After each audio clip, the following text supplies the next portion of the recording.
অগ্রগতি Anjana's kitchen and blog. নমস্কার, অগ্রগতি অঞ্জনার কিচেন অ্যান্ড ব্লগে সকলকে জানাই স্বাগত।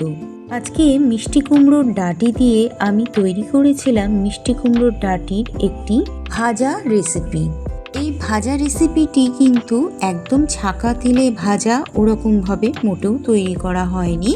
অল্প তেল মশলা দিয়ে এই ভাজা রেসিপিটি অনায়াসে তৈরি করে নেওয়া যায়। আর শরীর ও স্বাস্থ্যের কথা ভেবে আমি এরকম রেসিপিটি তৈরি করে থাকি প্রায়শই বাড়িতে।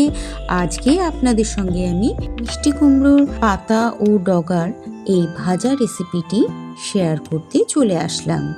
এই রেসিপিটি খেতে যেমন সুস্বাদু তেমনি কিন্তু সামান্য পরিমাণে তেল মশলা দিয়েই তৈরি করে নেওয়া যায় এই মিষ্টি কুমড়োর ডাঁটার রেসিপিটিকে। তাহলে চলুন কথা না বাড়িয়ে এবার রেসিপির মধ্যে চলে যাওয়া যাক। প্রথমেই এই মিষ্টি কুমড়োর ডাঁটি রেসিপিটি তৈরি করতে এক আঁটি মিষ্টি কুমড়োর ডাঁটি আমার হাজবেন্ড বাজার থেকে কিনে নিয়ে এসেছিলেন। এবার এই মিষ্টি কুমড়োর ডাঁটিগুলোকে আমি ভালো করে পরিষ্কার করে প্রথমে ধুয়ে নিয়েছিলাম। তারপরে বটিতে এর আঁশ ছাড়িয়ে ছোট ছোট করে পিস করে কেটে নিয়েছিলাম।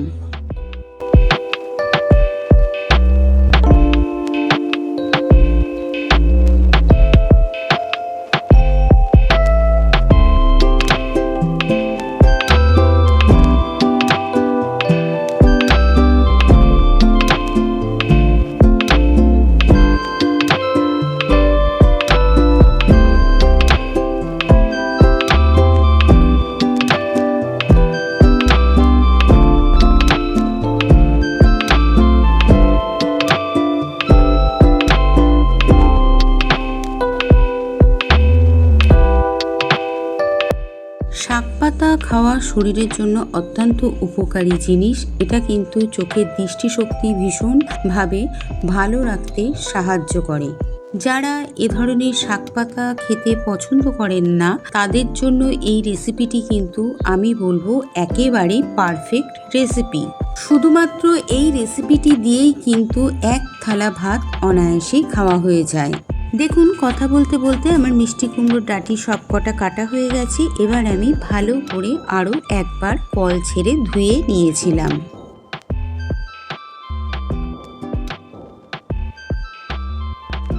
ভালো করে ধুয়ে নেবার পর জল ঝরিয়ে নিয়ে এবার আমি এর মধ্যে 1 চামচ লবণ ও 1 চামচ হলুদ গুঁড়ো ছড়িয়ে দিয়ে ভালো করে হাত দিয়ে মেখে চটকে নিয়েছিলাম।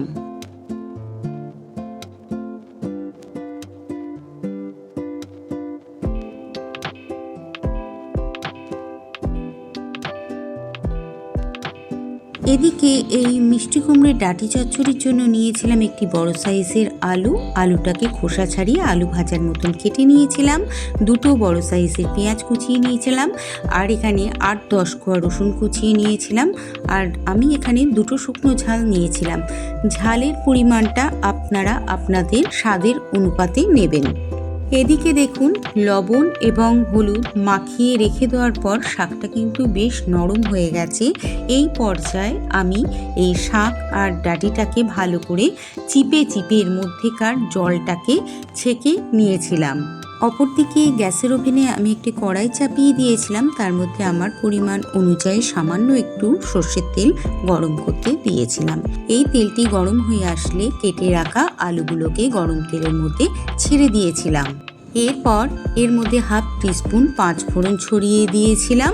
তারপর এর মধ্যে শুকনো ঝাল আর একটা কাঁচা লঙ্কা ফাটিয়ে ওই আলু ভাজার মধ্যে ছড়িয়ে দিয়েছিলাম।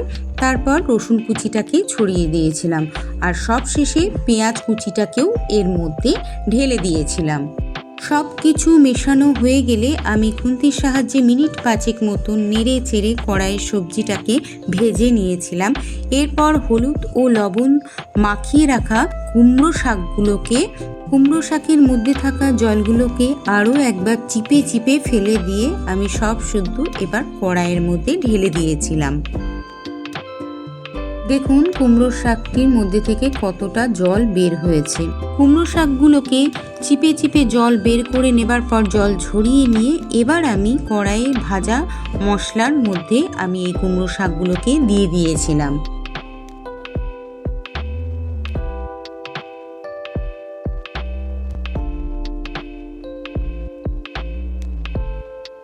এবার কড়াইয়ের মধ্যে শাক পাতাগুলোকে ঢেলে দেওয়ার পর এর মধ্যে 1/2 টেবিল স্পুন হলুদ গুঁড়ো ও 1/2 টেবিল স্পুন লবণ আমি ছড়িয়ে দিয়েছিলাম, কারণ লবণটা অল্প পরিমাণে দিয়েছিলাম। আগেই আমি লবণ দিয়ে কিন্তু শাক পাতাটিকে মাখিয়ে রেখেছিলাম। সব শেষে 1/2 টেবিল স্পুন চিনিটা এর মধ্যে দিয়েছিলাম। শাক পাতা রান্না করার সময় এর ভেতরে একটু মিষ্টি ব্যবহার না করলে কিন্তু এর স্বাদটা একদমই আসে না, তাই অবশ্যই এর মধ্যে অল্প পরিমাণ হলে একটু মিষ্টি দেওয়ার চেষ্টা করবেন। সব কিছু মিশিয়ে নেড়ে চেড়ে এবার আমি এর মধ্যে একটি ঢাকা চাপা দিয়ে দিয়েছিলাম। 1 থেকে 2 মিনিট ঢাকা চাপা দিয়ে রাখবার পর ভেতর থেকে একটু মজে এসছিল। আবার আমি খুন্তি দিয়ে নাড়াচাড়া করে আবার এর মধ্যে ঢাকা চাপা দিয়ে মিনিট 5 মতন রেখে দিয়েছিলাম। মিনিট 5 পর আমি ঢাকা চাপাটিকে খুলে দিয়েছিলাম। দেখুন এর ভেতরকার বেশ একটু লাল লাল মতন আলুগুলো ভাজা হয়ে এসছে। পুরো জল শুকিয়ে একদম শুদ্ধ ঝরঝরে ভাবে ভাজাটা হয়ে গেছে।